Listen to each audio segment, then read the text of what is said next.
Ang misteryosong pagkawala ng isla sa lumang mapa ng Pilipinas.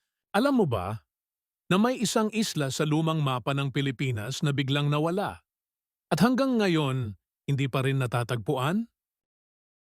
Noong panahon ng Kastila, maraming kartograpo o tagagawa ng mapa ang nagdodokumento ng mga isla sa ating kapuluan. Isa sa mga lumabas sa mga lumang mapa ay ang tinatawag na Isla de San Juan na makikita malapit sa Palawan. Ang isla ay paulit-ulit na lumabas sa iba't ibang mapa noong ika-16 hanggang ika-18 siglo, kaya pinaniwalaan ng marami na totoo itong umiiral. Maging ang ilang manlalayag ay ikinuwento rin na nakita nila ang misteryosong isla sa kanilang paglalakbay.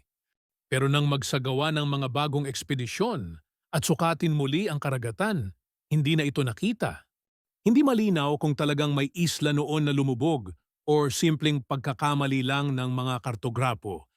Kaya hanggang ngayon, ang Isla de San Juan ay isa pa ring misteryo na parte ng ating kasaysayan. Gusto mo pa ng ganitong mga kwento ng misteryo? Subscribe na sa mga kwento ni